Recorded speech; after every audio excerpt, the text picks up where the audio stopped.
He is like the happiest, most positive person that I know. So much so I'm like, is this real? Like, but it is. I'm an expert in creative finance, love creative finance, talk your face off about that and all the wonderful things with that, mindset, and raising private capital. I'm an energy healer. I teach intuitive development and I'm a spiritual mentor, and I help people learn about themselves and how to use their energy and the energy around them to create realities that they really enjoy and want. Whatever comes up for you guys. That's the point. That's the beauty of you guys showing up here live for everything, is that we want to answer your questions. We want to dive deeper into your examples. We want to help you specifically. Hey, hey, hey. Happy Hello. Monday. Hello, hello. I'm Zac. I'm Monique. And this is our energetic alignment and mindset hour. So, yeah. Yoo-hoo! Episode 22. I'm 22 weeks pregnant. 22. 2 weeks pregnant. Love it. Love it. 22 weeks pregnant, honey. What? 22 weeks Yeah, pregnant. 22.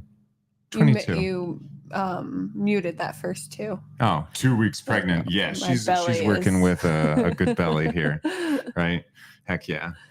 Oh man, so lots of fun stuff. Lots of fun stuff is going on. I'm looking forward to everyone making their week a little happier, make it a little bit better in everything that you do, because that's what we love doing. We love doing that to the world and sharing that. So however you guys receive this, look forward to that and everything that we can do together.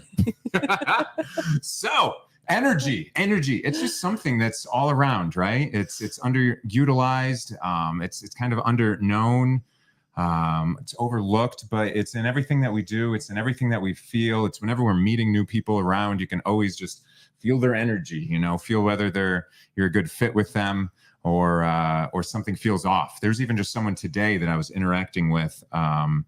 Gosh, what was it? It was just thinking like hiring someone. It was someone I was going to hire for something, and it just fell off, right? And I'm just like, this isn't going to get better. So feel the energy that's all around you. That's all I'll tell you guys. Even if your mind is telling you something else. Yeah, just try not to get so much in your head. At least use both of your tools, your thinking and your ability just to feel things out and listen to both of them. Call it your gut, call it your intuition, whatever that is. We love to have all of that. Hey there, Yara. Heck yeah. Aw, that's so Thank cute. you. Wow. I'm going to post you because that's a nice comment. That's just a nice thing to say. And we love happy, nice people. So heck yeah. Yeah. So today, and also if you're watching the replay, feel free to say, hey, if you're watching the replay.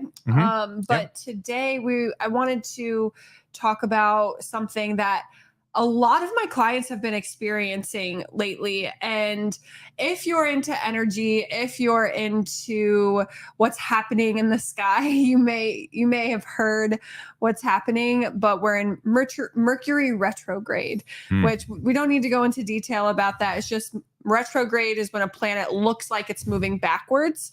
And even though it's not, it just looks like it's moving backwards in relation to the other planets around it.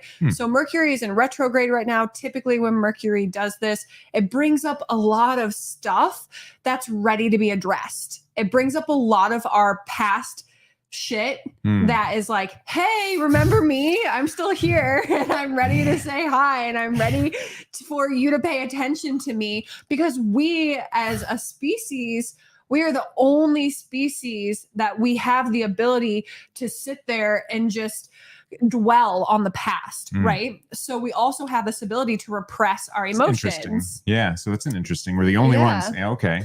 With all these problems. Yes. Opportunities. And so what happens with this wonderful gift that we have that no other species has is we can repress our emotions. And with the repression of emotions, our emotions want to get felt. Emotions, energy, and motion. And emotions want to get felt. And so in times like Mercury retrograde, which we're in right now, we're also in eclipse season, meaning we're between multiple eclipses. And actually, I think eclipse season might be ending right now, but we're still in the energy of it. And there's always just other things that are going on. So when this happens, though, it creates an energetic tug. We are mostly water. And we know that planets and stars, like our moon, can influence the water. So it influences us on a biological level. And because we are synced with the sun, we are synced with the solar system. So we are influenced by these movements. Without going too much further into it, basically when Mercury goes into retrograde, we can always assume that stuff from our past wants to be reknown and wants to be worked through. What happens is when this stuff comes up, because it may have been a few months, may have been 6 months, may have been a year, may have been a year and a half. What happens is we start feeling this way, this funky way. We start feeling like, holy crap, I feel so off. I can't get motivated. I have no drive to move forward. I want to recluse from my relationships, or I'm very paranoid about my relationships or my business or with work. I think my boss hates me. I don't like my coworkers or this potential partner. Like, I'm not good enough to sign this deal. All of these crazy beliefs and emotions start bubbling up to the surface. And because we haven't felt them in a while, because we're really good at repressing them. Hey, don't cast those spells on me. I don't have to cast spells, but if you're identifying with it, then maybe that you're casting your own spells. If I'm offended by it, then maybe I'm. And so when this happens and we're really good at repressing this stuff, then it pops back up and we're like, oh my gosh, what is happening? And we can start identifying with this as, I am someone that's scared to reach out to new sellers, buyers, business partners. I am someone that's paranoid in relationships. I am someone that's angry. I am someone that's lazy. I just can't get motivated. I am depressed. But in reality, it's just a big ball of energy, emotional energy that's bubbling up to the surface. That is your energy field in your body. We can feel this in our heart. We can feel this in our throat. We can feel this in our gut. And it wants to be released. It's just saying, hey, remember me? I'm here. You didn't get rid of me last time. You still have some work to do. And that's it. So our job is to become detectives with this. And this is what we're going to talk about today, because when this stuff comes bubbling up, like, I don't know if you guys have been feeling it, but I'm sure shit been feeling it the last couple of weeks. Like, so much stuff has been coming up, just like patterns, like stuff that I thought I had worked through, but maybe it's coming up at a deeper level, or stuff that I thought that I had moved past, but maybe there's another layer to it. And so all of this is coming up, and instead of identifying with it, which is what we can do, we can work through it. So we're not just living in this funk, and we're not pushing against the funk. Like, we're not dealing with the funk and then still saying, well, I'm just going to keep barreling forward. Because one thing that I want you to know is the energy that you put into the action, you're going to get that back. Right? That's going to be mirrored back to you. So if we're in a funk and we're just feeling down or we're feeling a little off, the last thing we want to do is take a bunch of action towards our goals, because then that energy is going to get muddled into it. And that's what we're going to get reflected back to us. Yeah. Later down the line, it's either an immediate reflection or it's a delayed response, but it will pop up. And instead, what we want to do is be with that emotional experience, sit with those beliefs and process them, move past them, which we'll get into. But I just want to know, like, if you guys have any questions about that, or if anything's coming up, or if you're just joining, feel free to say, hey. And have you had any experience with that, babe? With getting stuck, feeling in a funk? Yeah. Lately? Yeah, I guess so. Just a little unmotivated with some things in, some areas of life. That's why it's nice out. I've been enjoying going outside, doing a little bit of outdoor work, maybe active procrastination of things, but it makes me feel I'll be super active when I procrastinate something, just so I don't have to do it. So yeah, maybe that. Yeah, we can also get in funks when we're moving into something new. When we're moving into new territory, when we're about to expand an edge. And by expanding an edge, I mean, maybe we're trying something new. Maybe you're about to expand into a new income range. Maybe you're about to expand into a new level of your portfolio. Maybe you're about to expand into a new relationship, and we can feel funky feelings around that because, again, it's repressed emotional energy that's coming up and saying, hey, are you sure you want to do that? Hey, are you sure it's okay to do that? Hey, are you sure you think you're this person? Hey, don't you remember you're this type of person over here? You don't expand your income. You don't go for those big deals. You don't get into healthy relationships. You like it over here. And we can create these stories and begin identifying. And then we do things like procrastinate, or we do things like we actively keep ourselves busy, but we're not actually doing anything that's pertaining to our goals, right? Or at least these specific goals. The ones that we're avoiding, for sure. The ones that maybe are attached with some sentiment, fear, expansion, sure, something new, something unknown. Those types of things tend to get us caught up. I'm lazy. Procrastination is an issue. I feel like I'm afraid of being successful. Okay, that's so. Let's one address thing, that. Yeah. You're I not feel lazy that sometimes. because we can all feel like we're lazy, and this is actually going to be something that one of the points that I talk on. But what happens is when we procrastinate. Okay, a lot of people deal with procrastination. For one. It is. We're not alone. You're not alone. Lots of people alone. struggle with procrastination. And it's because we grew up in a society where think about school, right? Hey, Julie, think about school. We are graded by how good we do on our tests, on our homework. We're always compared against other students in class. Our parents, they praise us when we bring home straight A's. Most of our parents praise us when we bring home good grades. They don't when we don't. We're conditioned like that for the majority of our malleable life, right? Because our brain is very malleable until about the age of 8. And then it's still malleable, but it shifts. It shifts how we learn things. It shifts how we identify. But until about the age of 8, we identify with everything that people tell us. And so when we're learning, like what I'm doing is, oh, it's good enough to get a good grade, or it's good, or I didn't get a good grade. The teacher pointed me out, or they didn't. My mom and dad were really happy, or they weren't. That gets buried in us as some level of perfectionism. And with perfectionism comes procrastination, because if it's not perfect, I don't want to do it. Oh, that sounds right. Yeah. Yeah, that's spot on. If it's not perfect, I don't want to do it, because then that risks me putting myself out there and being compared as not good enough, being compared as less than. What a pain in the butt. Being told that, well, this is good, but you can do better than this. So we're being critiqued, right? And that feels very dangerous to our fragile little inner children. Yeah, little guys really upset. And we all have inner children that are just versions of us from childhood that didn't know how to process that type of thing. Like I remember there was like outstanding, satisfactory, and then whatever was below satisfactory, and still like elementary school before we had the A through F scale. And I remember my first satisfactory. I didn't even know what it meant because I'd always gotten outstandings. And I just remember it felt so off, but I didn't have the capacity yet, the intellectual capacity to understand what that meant. I only knew that meant that there's something better that I didn't get. Like I could have achieved something better and I didn't do good enough. Right. So we're constantly associating ourselves. Am I good enough? Am I not good enough? Is this good enough? Is this not good enough? For whatever, the grade, the praise, whatever it is.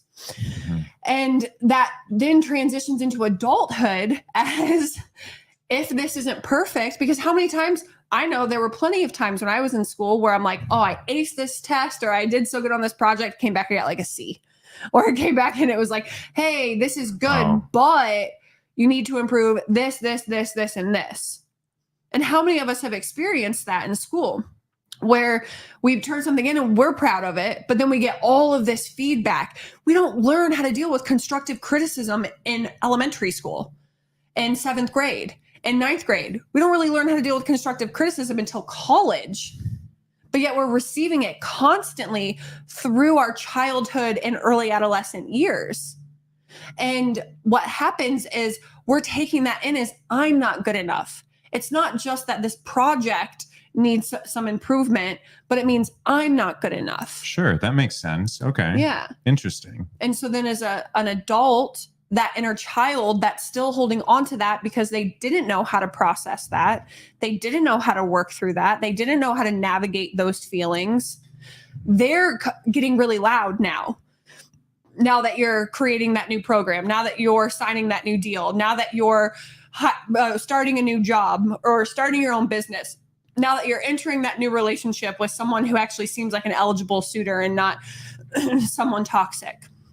And we don't know how to identify with that new way of being without comparing ourselves to everybody else who's already doing it better, to everybody else who already has the straight A's in class, because that's what we're taught. So it's not that we're lazy. It's not that we're lazy. It's that we have traumatized inner children that are striving for an unrealistic level of perfection that are holding us back from moving forward in our present day because they are still holding on to the repressed emotional energy of what happened to them in 3rd through 9th, 10th grade. Okay. All right. So then we've identified that thing. Now I'm holding on to all that. Now I'm aware of all of that, just like I'm sure everyone here is. They're all aware that we're all holding on to that now. So I think it's helpful to become aware first, so we know, like, it's not me. I'm not this person. There's a part of me. That's cool. But if it were all of you, if you were just a lazy slob, you wouldn't be able to have the awareness that you're a lazy slob. Right. Just like a fish doesn't know that it's swimming in water because it is a fish in water. Mm-hmm. Like if air was something completely different, we wouldn't know because it's just what we use to breathe. So we know that there's a part of us that's identifying as lazy. So therefore we know there's a part of us that's not. Yeah. So that's so important to be so aware of. Acknowledging that, that I'm so striving not to be lazy. That's because I'm not lazy inside. And it's just, here's an instance where I'm processing something, or I haven't processed something in my past. And that's manifesting in something right now where I'm just trying to get something new that I'm pushing out, that I'm trying to extend, feel a little uncomfortable because of all of that. And since I don't have the experience, I'm going to compare and be like, oh, I want it to be great for everyone. I want to put out a good product for people, to help people out, to put a good deal together, to get an awesome whatever. And there's just, what if it's not perfect, right? Yeah. And knowing that it doesn't have to be perfect right away, but as many times as some of us might say that to ourselves, we just want to, I just want things to be great and just real good, and that people just love stuff in this world. And and there's so sometimes I'll withdraw when it's not. When I do things. Do it too. But just maybe procrastinate, like we're talking about. Dealing with that discomfort of withdrawing, of knowing that there's something I should be doing, but I'm not doing. That's easier to deal with that discomfort than the potential shame of not being good enough. Okay. Or so the feeling known that shame of I wasn't good enough. Okay. Right on. Unless it's perfect. And there's a reason that we can cognitively understand I'm procrastinating. And still it's like, nothing in me will move forward. Nothing in me will take that action. There's a reason, and that's because it's not a cognitive issue. It's an emotional issue. But we intellectualize our emotions. We intellectualize our emotions, meaning that when we feel something, what do? Why am I feeling this way? What caused this? As soon as we start asking, why am I feeling this way? What caused this? We shift from the body to the mind, and we start intellectualizing our emotions. And when we intellectualize our emotions, we're no longer feeling. We're thinking about them. We cannot process an emotion through thought. We have to feel it out.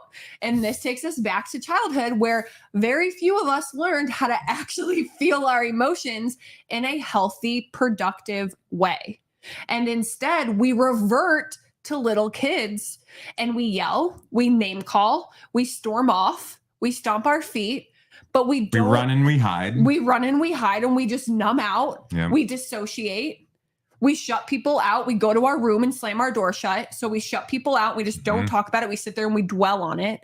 We're not taught how to properly express our emotions. And that's going to look different for everybody. But especially with the energy that's coming up right now, just in the collective of everybody, it's so important to understand that the funky funk that you might be in, or that stuck energy that you might be swimming in, it's because there's an inner child piece of you that doesn't feel totally safe moving forward for whatever reason. And if you're experiencing that, then we want to, one, be aware. Okay, there's a part of me that feels this way, not all of me. I'm not lazy. I'm creating the story that I'm lazy, but I'm not. That there's just a part of me that feels this way. And I know there's a part of me because the other part of me is able to acknowledge it. 2, what am I actually feeling? Or where in my body do I feel this? Sometimes we don't actually know how we're feeling. We can just feel, oh my gosh, that tension in our chest, or that what is it? Like that wellowing up in the throat. Wow. Like it's just like that swollen throat feeling. Swollen. Or that like knot in your stomach feeling. So we can identify the sensations in our body sometimes easier than the actual emotion. So start there. But then stay in the body. You don't need to know why. You don't need to know where it's coming from, because chances are it's probably a part of you that's like 7 years old. So you're not going to know why. You're not going to know exactly what happened 20, 30, 50 years ago, 40 years ago. You're only going to know that I'm feeling this sensation, or I'm feeling like I need to cry. I'm feeling like I need to go scream my head off. I'm feeling like I want to sprint, like I want to run. I'm in fight or flight. So you can know those things. We can know that without needing to know why. But if you are procrastinating, you're in fight or flight, because what are you doing? You're fleeing from what you actually want to do. So your nervous system is activated. That's it. It's not that you're lazy. It's not that we're bad people. Yeah, we have a fear of success because we're not taught how to be successful. So it's an unknown. This is why visualization is so important. And when we come up against these edges, it's not something to get mad at ourselves for, but it is something to just be like, hey, this is interesting. This is coming up. Let me work through this. And you guys, this is something that has to happen continuously. It does not happen once and then you're like, oh, the clouds have parted and the sea has parted and everything is parted and it all makes sense now and I have a clear route to here to the end of eternity. It does not happen like that. It happens like, oh, cool. I have my next step. Now I know what I need to do next. And then you do it.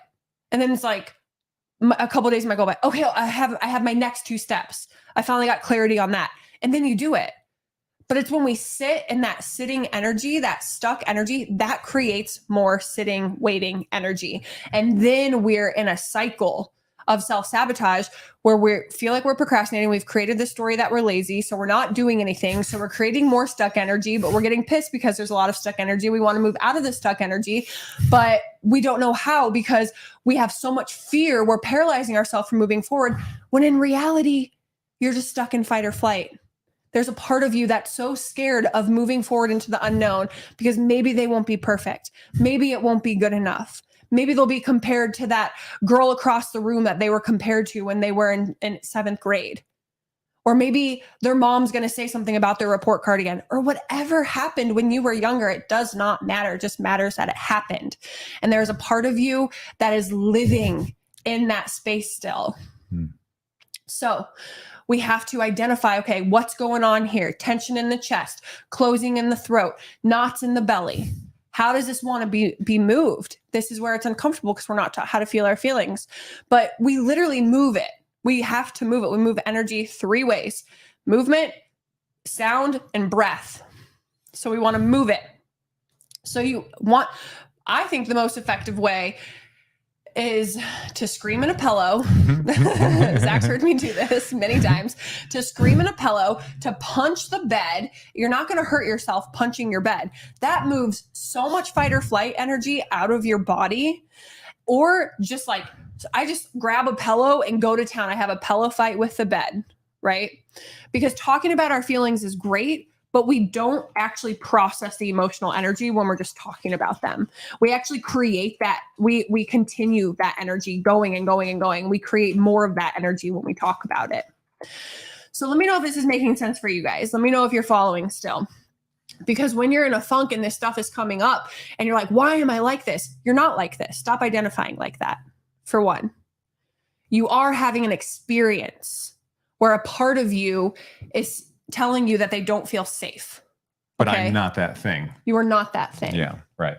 Yeah. And we can be aware we're procrastinating, but gosh, I just can't move forward. Okay, but what can I do? Right? So this is when we want to get out of the funk. So how do we get out of that funk? We take a break first. We take a break. We want to remove ourselves from that situation because that situation is what's causing our nervous system to be activated. Mm-hmm. Okay. So we want to remove ourselves from that situation. So like Zac was saying earlier, he's done a lot of outdoor work this week. Yep. So I removed myself from the situation. It's exactly what I was thinking. Like, okay, step number 1, I got it. So. Yeah. And I mean, I've been in a funk too this week and I've done a lot of outdoor work too. Our yard looks really good. Yeah. She's done a lot more than she ever loves to do. Yeah. So, yeah. And so that's the first thing that you want to do is take a break. Okay. Whether it's for an hour, an afternoon, a day, 2 days, whatever you need, I guarantee that thing's still going to be there. It might not be on your mind's timeline that you get it done, but I promise you, energy moves mountains. Okay. 99%, 99.8% of what we're looking at right now is all energy. We move matter with energy. Matter does not move matter. We move matter with energy. Okay. I believe all these words. So if we address our energy first, then the action that we take second will have so much more of an impact. It's when we try to push through that funk while we are still in it, while we are still in the trigger, in the activation, that we hit wall after wall after wall after frustration or stalemate, right? Might not happen immediately, but it does happen. Or we burn ourselves out and we start getting health issues. That's your body hitting wall after wall after wall, stalemate. Your body might tell you first before the external world will tell you. Okay. How many of us deal with health issues?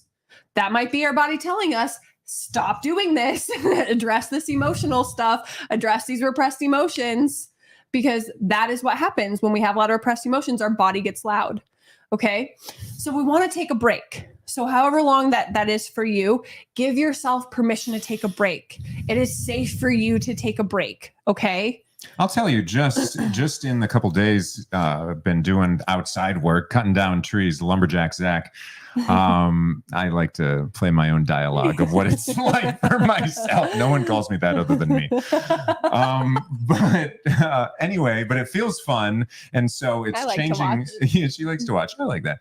But yeah, so it's changing my state. And I know that. And it's interesting for you to say, to give yourself maybe even more than a day, right? Because I think to myself, I've got to do this thing. So less than a day feels too much, but to give myself more than a day, well, now that just feels like I'm getting stuff done outside. For one, I like that feels good. But also when I feel that I'm coming back here to go and work on the things that I was procrastinating, I feel them lighter, easier, like, oh man, I can go do this now. And that thing that I was putting off, that's all done too. So I've got lots of time, with all of that. So yeah, if things feel lighter, guys, if you do things like that, I mean, I'm sure you'll see that as well. You take those state breaks and it feels lighter and more capable. It does. So that's why we say you're also seeing it from a different perspective too. Yeah. But that's why we say what. Oh, when I come back. Yeah. I don't want to finish what you said and then I'll come back. You said that's why we say. Well, that's why I don't know what we say. Oh. No, I don't know that I was saying that, but I mean, that's why I'll go and run. That's why we say energy before action. Yes, that's what it was. I mean, that's what we have on the screen, but yeah, that's what we say is energy before action, because otherwise you're trying to muck through these nasty nasty, muddy waters and you You're don't have any yeah, boots move on. forward in muddy waters when you can just walk on the riverbank, right?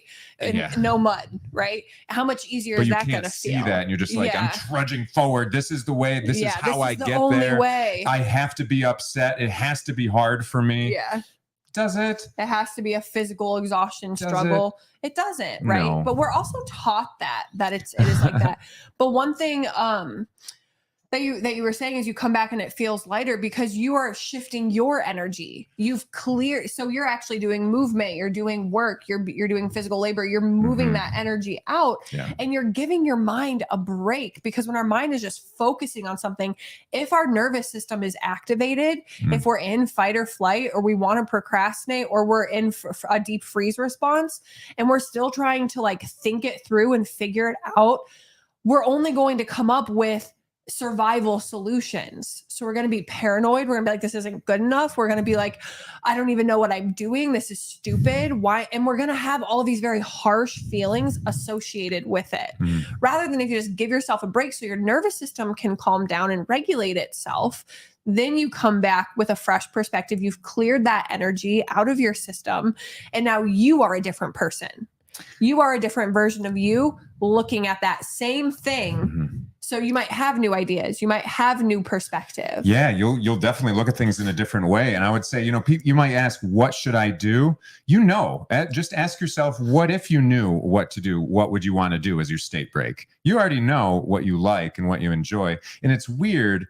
I mean, I might procrastinate this one thing and then go out and do this other thing that I've been procrastinating. But for me, that feels good to get that other thing done, doing some lumberjack stuff. And it just feels nice out in nature. Too. You're not it's fairly mindless. I like things with my hands. So you're out of your head. You're in your body. Yeah. I'm mindless as I'm cutting down these trees, guys. But it's you're not like problem solving. Yeah, right. No, it's not burning and you can just see the steam coming off the top. Yeah, no.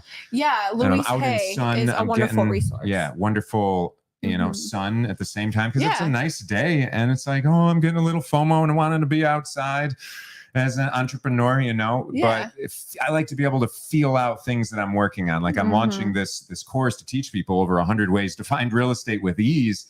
And it's really fun, but getting to these little spots in it, it's like, I just want to go cut down a tree. That just seems so fun right now, right? You miss some of those. Let's all just take a moment to imagine Zach's a lumberjack. Yeah, absolutely. Rawr. And everyone's like, you're really going to cut down that tree? Everybody has the same response. My neighbors say that, my friends. I'm like, yeah, what the heck? I cut down hundreds of trees.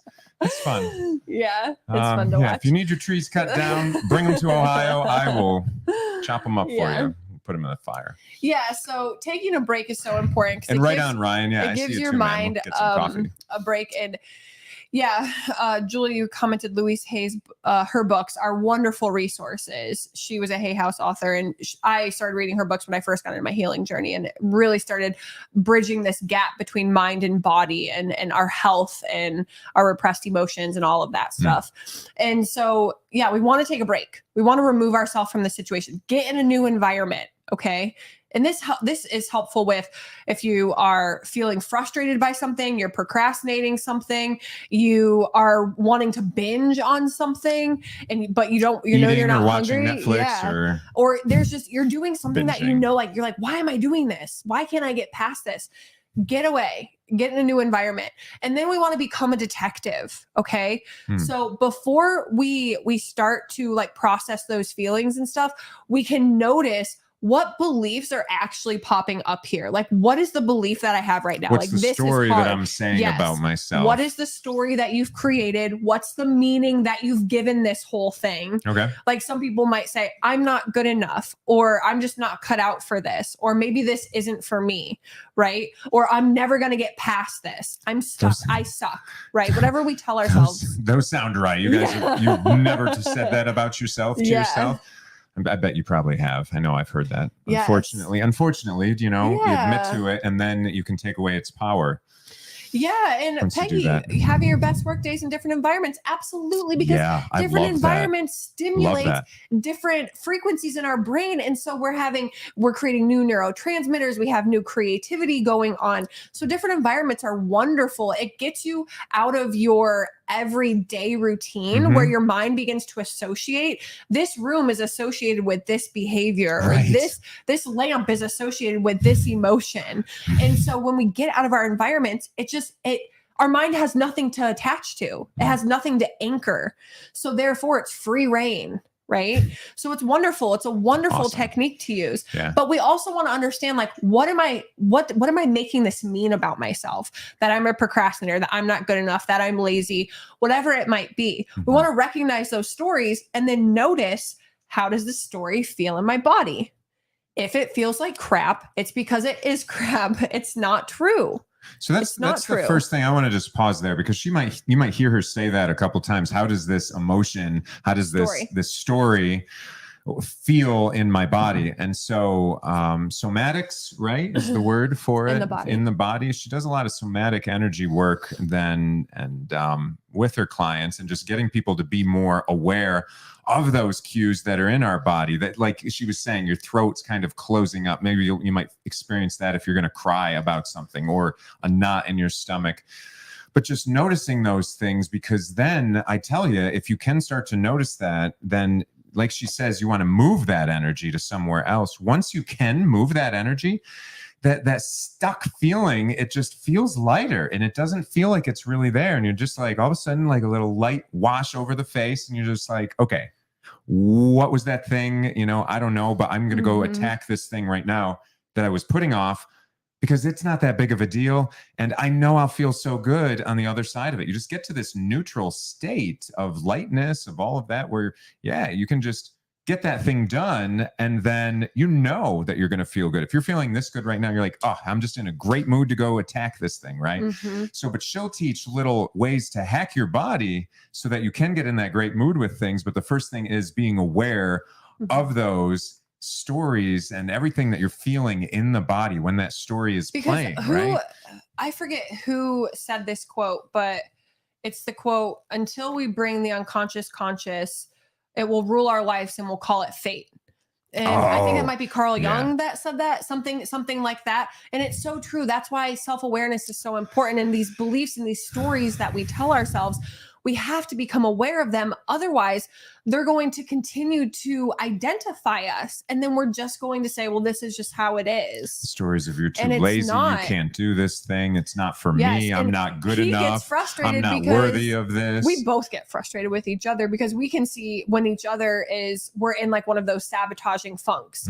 And so yeah, that's hard in our community, our family here. I'll talk to him and I'll say, hey, like, you're in this cycle again, and we'll try to walk through it, and he will push back. And I'm the same way. I will push back. I think I've gotten better at it than him. Because everyone has that natural tendency to push back when someone's poking exactly what your problem is. You're like, ah.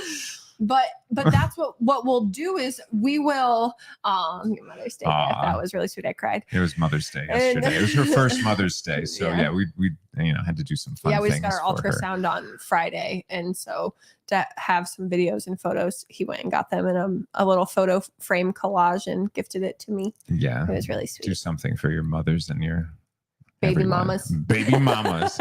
I love calling her that. I don't know why. It just feels right, energetically. That just feels right, Yeah. My baby mama. And so when we notice these beliefs, now we can start changing them, right? Now we can start addressing them. Now we can understand, this doesn't feel good in my body. Yeah. And if it doesn't feel good, I know this is not the ultimate truth. Yeah, because I want to feel good. And it's possible to feel good all the time. It is. And this is what I tell people, because some people will say things like, but what if it is true? Okay. Would you marry someone that every time you had a conversation with them, every time you were with them, you felt horrible? Would you conclude that this is the person for me? This is the person I'm supposed to spend the rest of my life with. This is my soulmate. Would you conclude that? No. If every time you were with that person, they made you feel horrible? No. Right?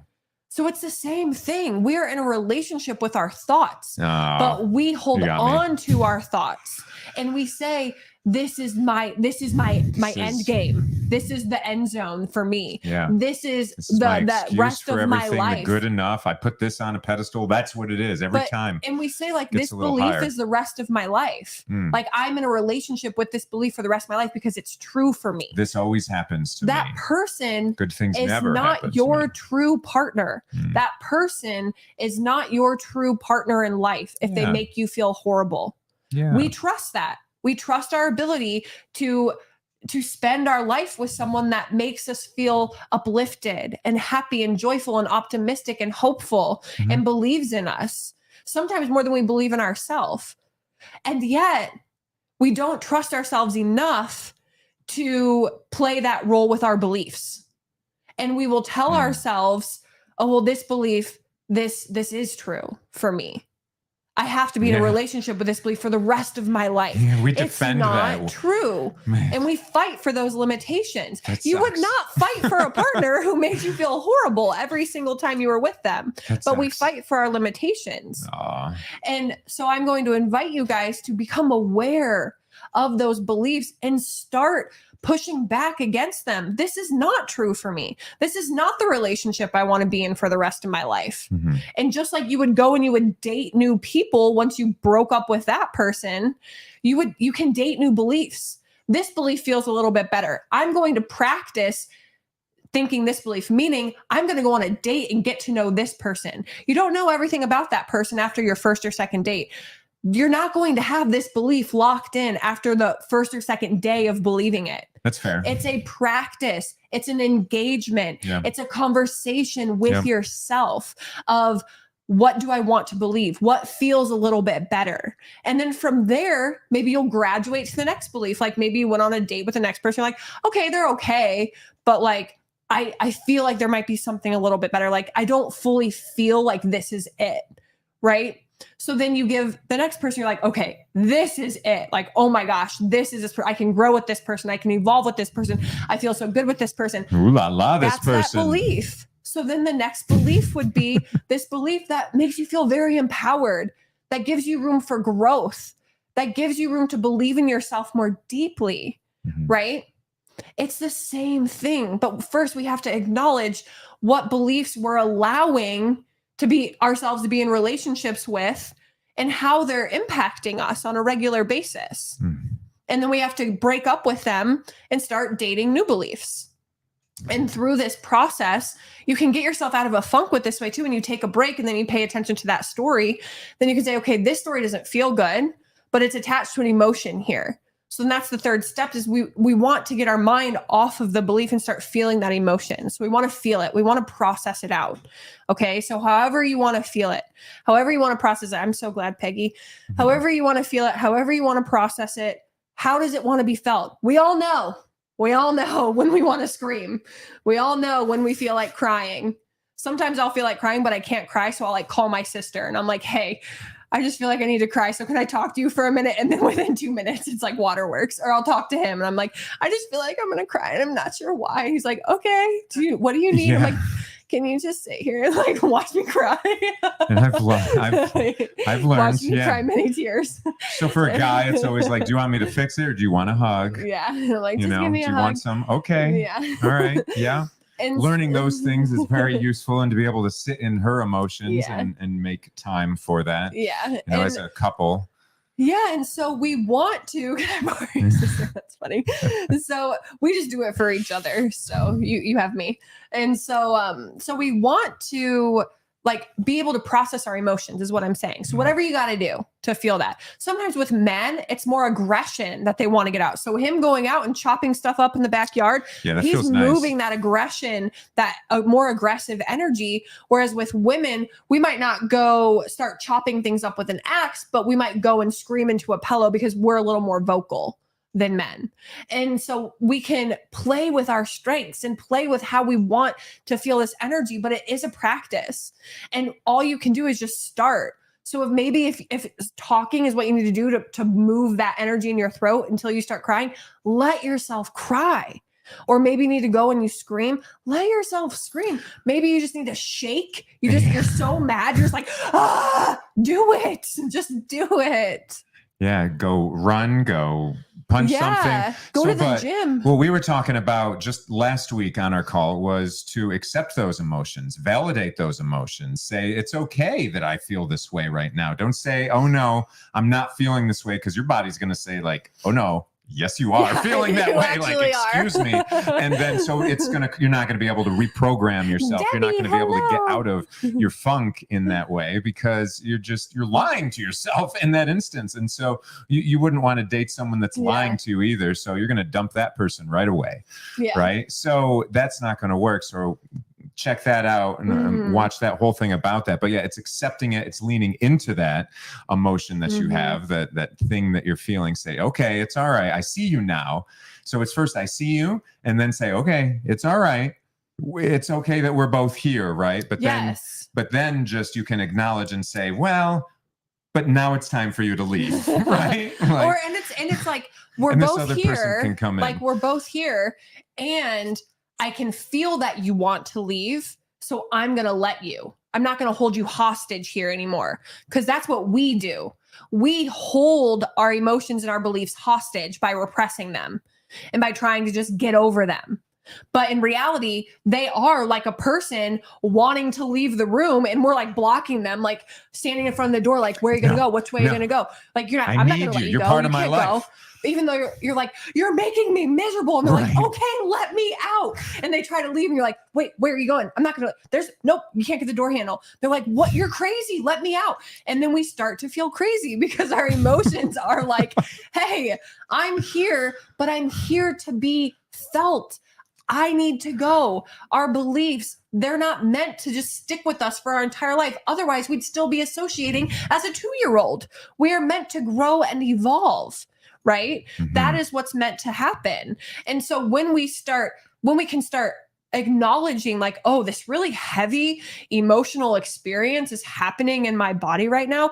Why do we push them down? We push them down because we're scared to feel them. Because I talked about this maybe before you got on, Peggy. I'm not sure when you got on, but I'll circle around it really quick again. But we push for all of us down. that might miss something here, guys. Yeah, I don't know worry. this is a little dense, but don't worry.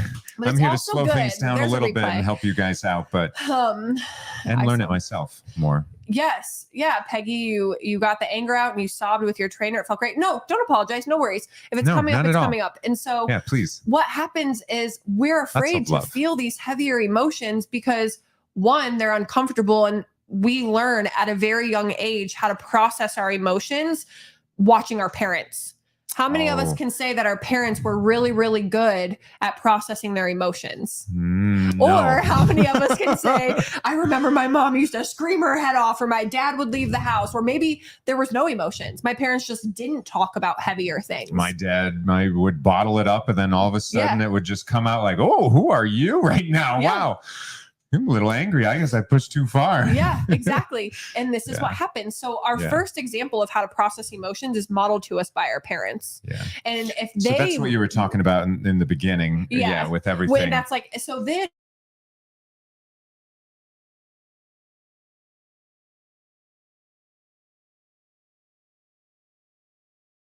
okay, good. And then from there, it's learning how to sit with that very intense emotional experience in our little child body, right? So sometimes we experience things at a young age that we don't know how to process because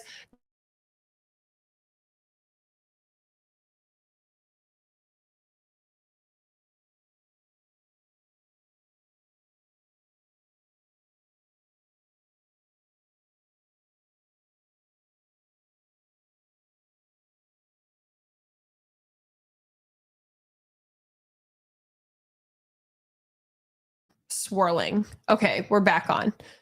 But did you guys just see me the last 30 seconds? Did you hear us? But anyways, just like Reiki, the Wi-Fi router.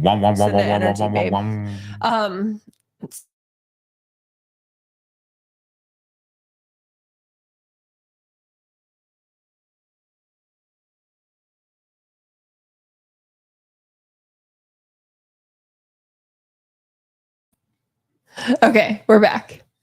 It was too much energy. Frozen. Yeah, obviously. Whoa. Okay. There we go. Okay, so it's frozen. Okay. but we're good now. We're working. All right. There we go. Yeah. I'll keep the Reiki going. Yeah, here, I'll give some. All It's right. crazy My how hands are sometimes going you can too. do stuff. Yeah, sometimes energy builds up and the internet doesn't like it. But so what happened, especially when we talk about emotional stuff, like the matrix is glitching. Anyways, that's a conversation for a different day. Anyway, so when we're a kid and we're not modeled how to process our emotions and we're not taught how to process them, we don't learn how. So it's really uncomfortable.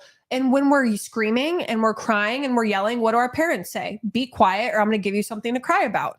Or they tell us, if you don't behave, you're not going to get an ice cream cone. If you don't behave, you're going straight to bed when we get home. It's that reward punishment. Yeah. So we learn my emotions are not safe. Okay. This is embodied in us at a young age. It's conditioned because that's what our parents were taught. And as we grow up, we don't really pay attention to those things that we heard as a child. We just know, gosh, this feeling in my chest feels so uncomfortable. How can I get rid of it? Not how can I sit with it? Not how can I process it? But how can I get rid of it? I want this gone. Because our parents couldn't sit with discomfort. We didn't learn how to sit with discomfort. So what do? We go to numb out. We start binging. We start drinking. We start doing drugs. We start sleeping with random people. We start shopping, going on shopping sprees a lot. We start numbing out with Netflix. Yeah. So we do those things instead of process our emotions. Yeah. And then as we grow up, we get more into the personal development space. We learn a lot about thinking and mindset. So then we start to intellectualize our emotions. It's a good step, but it's not something we want to get stuck in. And a lot of people that go to therapy get stuck in intellectualizing their emotions.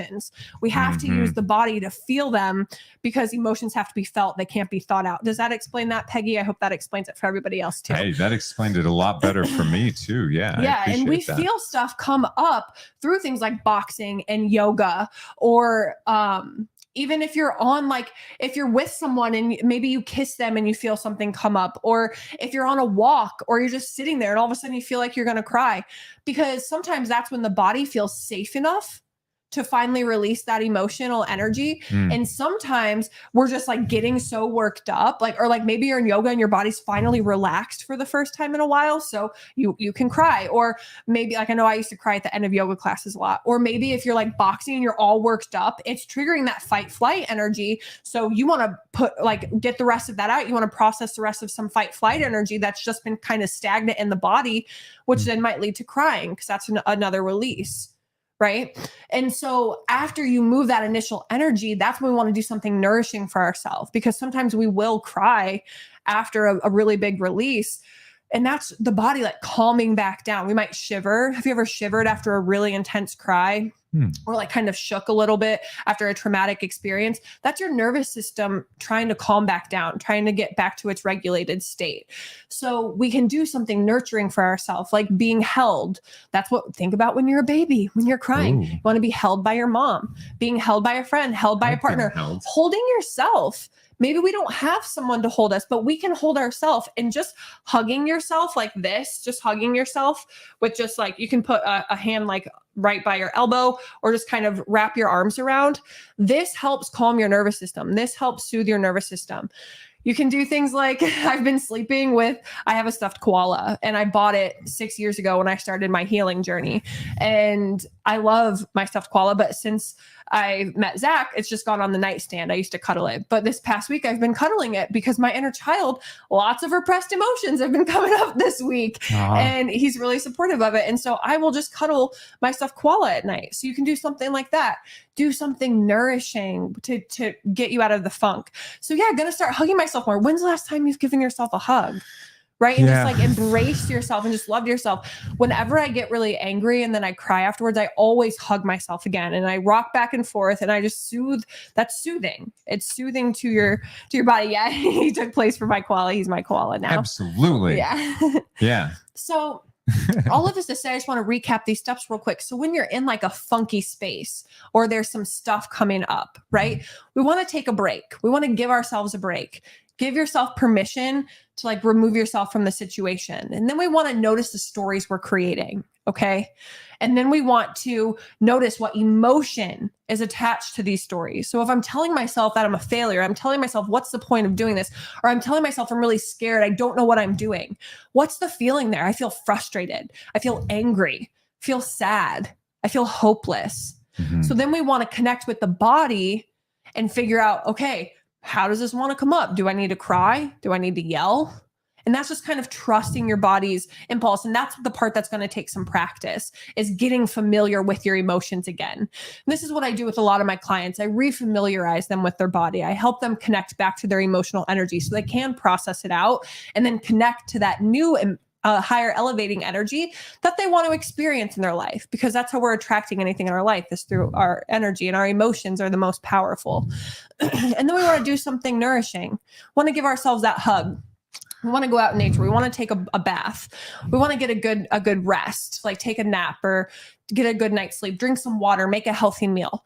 Listen to your body in this time. Listen to what it wants, and it'll tell you, I imagine, for different people. Absolutely. Just listen and, take those nudges, those urges. If it's to go outside and enjoy something, go get some ice cream. Yeah. Right? Do that. Yeah. And that's the next part, is and then we want to take action. And it might not be on that original thing. It might be something else, but then we tune in and we say, okay, what do I feel like doing? What can I do right now? Like all week, I'm like, what can I do today? What do I have the capacity to do today? Because I've been in a funk. And so I'll say, what do I have the capacity to do today? I'll do the bare minimum of what I need to do in my business to keep it going. And then I want to go outside and I want to spend the day outside. Yeah. So I'm giving myself that permission for, like, I say all week, but it's Monday, since like last Wednesday. So I'll give myself that permission to do that. And then while I'm outside, I'll be like, actually, I'm inspired to go do something for work right now. Right. And it's funny, you might get ideas that your subconscious is just processing on. I know in architecture school, I would get tons of ideas when I would not think about it anymore, and I would just go for a run. It would just pop up like, oh man, this is the best thing ever. Or problems would end up working themselves while I'm running. Yeah. Or it's so many things like that. So tripping into that different state of thinking, you can just have different thoughts that come up, and they can just happen so naturally that it can be easy and it's without stress. Yeah. And it just feels so right. And you're like, okay, now I'm inspired to go do that, when you might not have even thought about doing that thing. Because we're stuck in that survival response. You are not going to have creative solutions come to you when your body is thinking that you're running for your life, if it's in fight, flight, or freeze, right? So what Zac's referring to is, he's getting out of that survival response. He's regulating his nervous system by doing something enjoyable, and then he's approaching the situation. All right. If we all learned how to do this, the world would be such a different place. And there'd be so many more happy people walking around the streets, because so many of us have dysregulated nervous systems, and then it makes our energy all funky. And then we take weird action and we get mad at ourselves, and we're repressing this emotional energy, and we can feel it when we interact with other people. And we're like, oh, that person feels off. But really, it's just repressed emotional energy. And that's that whole thing where the boss goes and yells at the worker goes home, yells at his wife, the wife goes and yells at the kid goes and kicks the dog goes and bites the cat, right?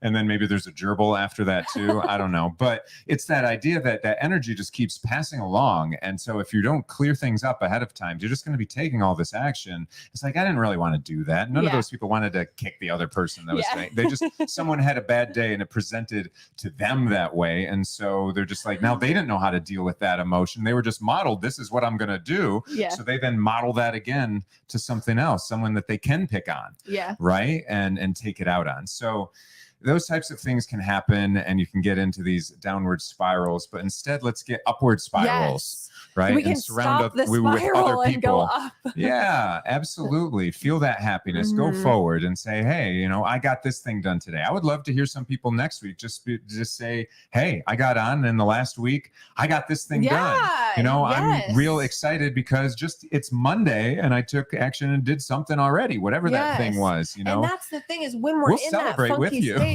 Yeah, absolutely. When we're in that funky space, what can we celebrate? What can we do? It's so important to celebrate those small things for whatever you have the capacity to do in that time frame, because that's what's going to shift your brain to start looking for more things to celebrate, looking for more things to accomplish. But when we're just dwelling on how crappy we feel or what we're not doing, what are we focusing on? We're focusing on how crappy we feel and what we're not doing. So then it's like, we want to go forward, but we're running backwards because we're looking at the starting line of how crappy we were feeling. But we want to run forward, and then we're wondering, why can't I see the finish line? Why can't I see where I'm supposed to go? Well, because we're running backwards. We're looking at those things instead of like looking ahead of where we want to go and those things that we want to get attracted towards. We're looking behind us and saying, I'm not going to do this thing. Yeah. I'm not going to act that way again. I'm not going to do quit with all that stuff in the past and just look towards where you want to go.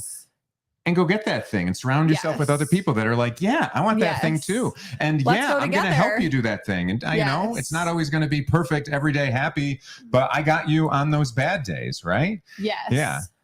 Yeah. All right. Yeah, that's so awesome, Julie. Absolutely. Yes, and like these little things we get to celebrate. This is why we created a self-directed IRA bank checking account. I don't know that she knows what this is, but it's like a checkbook LLC. And I'll talk real estate with anyone all the time. I love it. I love it. Good job. That's an awesome one. That means you have got a good company there you're working with that they allow you to do that. Perfect. Awesome. Yeah. So little celebrations and everything, right? Oh, love it. Because it's so easy to then progress a couple weeks in time and we're like, gosh, I haven't done anything. But in the moment, think of how proud of yourself you felt. Heck yeah. Right? I mean, gosh, I talked about it the last 2 weeks. I ran my first half marathon 5 months pregnant and with a strained calf. 8 days ago. It was longer than that ago. I don't know. I think it was Sunday. No, it was not this last Sunday. Was it the Sunday before that? It was. Oh, it really was. Sunday. 8 days ago. 8 days ago. Wow. See how quickly we forget and we push something off when we do something amazing? Even someone who's very aware. How often do you guys just easily brush over something great that you've done, and you don't celebrate those little things? My mind is already like, oh, it's not that big of a deal. It's not that big of a deal that you just ran your first half marathon pregnant. No, that's great. I'm never going to do that in my life. Our brains do that, and that's why it's so important for us to celebrate these small things, especially when we're in funks. Reach out to a friend. We talked about that a couple weeks ago. Like, reach out to a friend and just say, hey, I'm in like a low space. Can you give me a pep talk? Can you like help pull me out? I've had so many of those conversations with my clients and with my friends who have also been feeling funky the last week or so. And I'm like reminding them how wonderful they are. And it's just, that's why we're all here. We're here to support each other, is it Wayne Dwyer? We're walking each other home, right? And that's like why we're all doing this life thing together, why we've all chosen to incarnate at this time together, because we're all doing it together, right? So let's do it together. Yeah. And so that last part actually is like, get support. Ask for support if you're still in a funk and you just like cannot get out of it. Sometimes it's really hard for us to pull ourselves out of it when we're in it. Other times it's not. Like at the beginning, you were saying, I feel, or I'm lazy. I don't like to say that. I feel lazy because you're not. So let's stop identifying with that. So anytime we say like, I am this, I feel this. Yeah, you're not. I'm feeling lazy and I struggle with procrastination. I have a fear of success. So you're aware of that, right? Some people aren't even aware of where they're self-sabotaging.